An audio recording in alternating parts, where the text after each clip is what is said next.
I want to tell you more about my mother, because the way my mother was brought up and the way my mother lived had such an influence on me.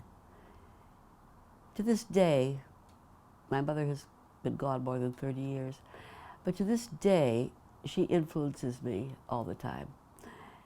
When I have a problem, I ask my mother, I know exactly the advice she's going to give. She used to say, Rosie, for a smart girl, you're very foolish. And I always took her advice. I couldn't buy a piece of furniture or a dish or a piece of clothing without having my mother approve. And I feel that way to this day. Would my mother like it? I can't wear anything in a color my mother didn't like. I don't know, maybe it's unhealthy, but I learned so much from her. People would say to her, as she fought depression, Pearl, why aren't you happy? You have such a good husband and such lovely children. What did you do? You know, she said, I think it's what I didn't do. And I think those were very wise words. We children grew up to be very self-reliant, strong and resourceful on our own because our mother wasn't hovering around us. My mother was trying to take care of herself most of the time. Well, let me tell you something about my mother. When she was 14 years old, a freshman at Proviso High School, which was not a happy experience, anti-Semitism was rampant. She walked through the halls with her head down, hearing people hissing "Sheeny" at her. She knew her clothes weren't that nice. Her lunches weren't that fancy. And she suffered humiliation a lot because of those things. How hard that is for a child. And when she was 14 as a freshman, the Rav, her grandfather's wife, had died. Oh, she wasn't, no, I go back. She was in her last days. She was terminal. And my mother's grandfather, the Rav, needed somebody to take care of the house and him. So he went to his daughter, who had 4 children, 4 girls in the family. He said, send me one of your girls to keep house for me. Sounds cruel today, but it was ordinary then. So Pearl, Paya, was picked because of her disposition. She was resilient. She not only cleaned his flat, scrubbed pine floors with lye soap till she had splinters in her hands, cooked his food. He wanted everything pureed because he felt his stomach was delicate, prepared for the bet dins when they came to the house, and every Shabbat there had to be a table for his visitors. My mother did all those things and went to school. She transferred to Medill High School. She never had a penny for spending money for lunches at school, and she was afraid to ask the Rav for money to buy books. He was so in another world. She failed every class because she didn't have the books to keep up. At the end of the year, after the incontinent old patient died, which my mother took care of until that time, and my mother was allowed to go back home to her mother and sisters, whom she missed very much. And then she went back to Proviso and made up all the classes that she had failed in.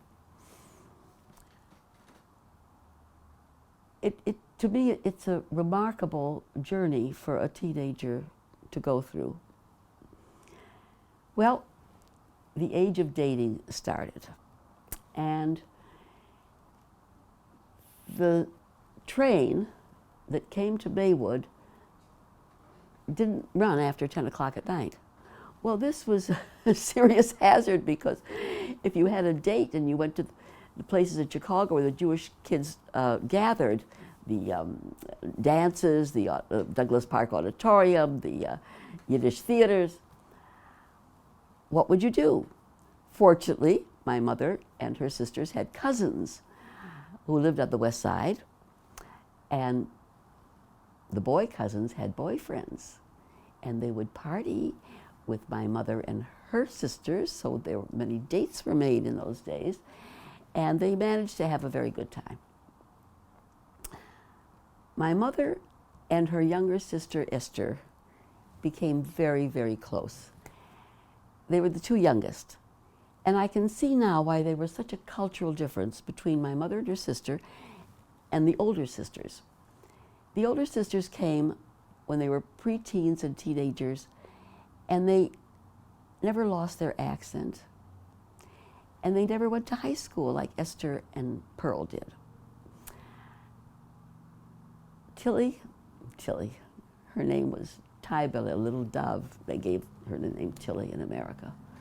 She was shy, so she stayed home and did all the cleaning and cooking for the family.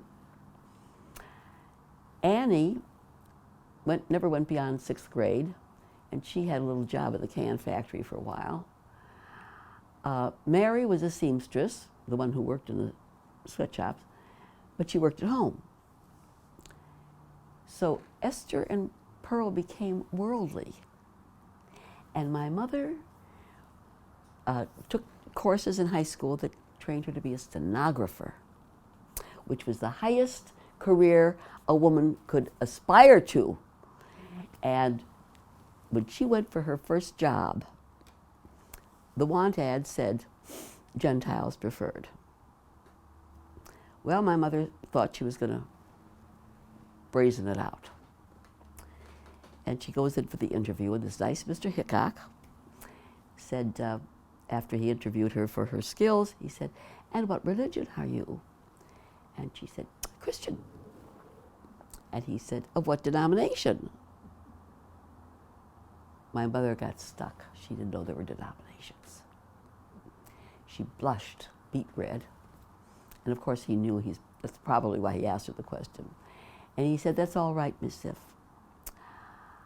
I think you're a clever girl, and you're a reliable girl, and we'll give you a chance. And she worked for him until just before I was born. He relied on her. She was a one-woman office, and he relied on her totally. He even gave her tickets to the opera sometimes, which she did not enjoy.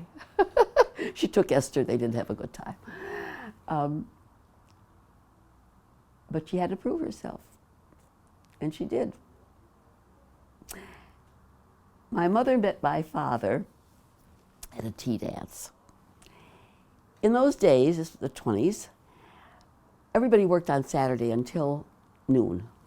And then all the stenographers and office girls and boys had lunch and went to the tea dances. All the hotels downtown had tea dances. And my mother went with a girlfriend, and it was a table of boys. My mother said they were Gentile boys, and they looked so sophisticated. They had pink striped silk shirts. Well, each one of those boys asked my mother to dance, and they took turns. She was around the table, and she thought to herself, I hope the short, fat one won't ask me. The short, fat one was, of course, the one she danced with and who asked to take her home, and that was the boy she married.